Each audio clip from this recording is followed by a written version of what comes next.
سوال ہے کہ مرے ہوئے لوگوں کے لیے یعنی جن کی وفات ہو چکی ہے ان کے لیے قرآن بخش سکتے ہیں کہ نہیں، اور ان کے لیے دعا کر سکتے ہیں کہ نہیں؟ دیکھیے، جہاں تک کہ قرآن پڑھ کے اس کا ثواب میت کو پہنچانے کا معاملہ ہے، علماء میں اس میں اختلاف ہے۔ بعض علماء اس کے قائل ہیں کہ ان کو ثواب پہنچا سکتے ہیں قرآن پڑھ کر، اور بعض علماء کہتے ہیں کہ نہیں پہنچا سکتے ہیں۔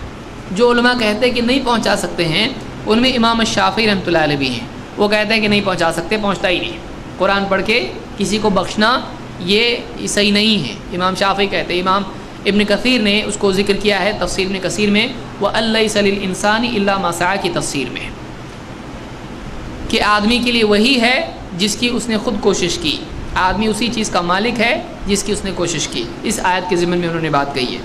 اور دیکھا جائے تو آپ دیکھیں کہ اللہ کے نبی صلی اللہ علیہ وسلم صحابہ کے پاس مال کم تھا اور قرآن زیادہ تھا، ان کے پاس قرآن تھا۔ دیکھیے مثال کے طور پر ایک آدمی آیا، ایک عورت سے نکاح کے لیے تیار ہو گیا، آپ نے پوچھا اس کے لیے مہر کے لیے تیرے پاس کچھ ہے؟ اس آدمی کے پاس یعنی کہا میرے پاس ایک تہبند ہے۔ اس نے کہا اس کا کیا کرے گا تو، اس میں سے خود استعمال کرے گا کہ بیوی کو دے گا؟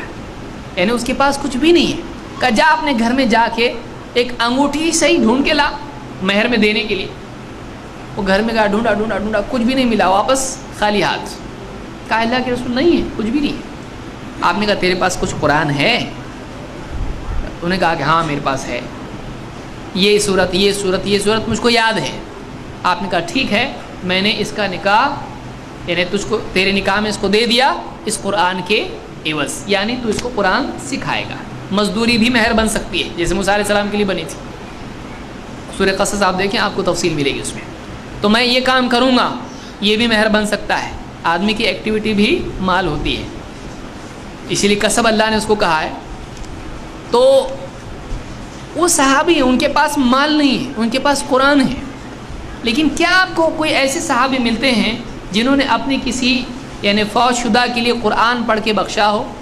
یا خود اللہ کے نبی صلی اللہ علیہ وسلم جو سب سے اچھا قرآن پڑھتے تھے، کیا آپ نے حضرت خدیجہ کو یا حضرت حمزہ کو یا کسی اور صحابی کو قرآن پڑھ کے ایک سورہ ہی کیوں نہیں، نبی کی ایک سورت ایک آیت نبی پڑھ لے، زمین آسمان سے بھاری ہو؟ کیا آپ نے محبت میں ایسا کیا کہ ایک آیت پڑھ کے کسی کو بخش دی؟ آپ نے کبھی بھی ایسا نہیں کیا۔ کیوں نہیں کیا؟ اگر یہ نیکی اتنی بڑی ہے، لوگ بولتے قرآن پڑھ کے بخشتے نہیں، کیسے لوگ ہیں یہ لوگ؟ اگر یہ واقعی اسی نیکی ہے تو اللہ کے نبی صلی اللہ علیہ وسلم اور صحابہ نے ایسا کیوں نہیں کیا؟ جبکہ ان کے پاس قرآن تھا، مال نہیں تھا۔ جب انہوں نے نہیں کیا تو معلوم ہوا یہ کرنے کا کام نہیں ہے۔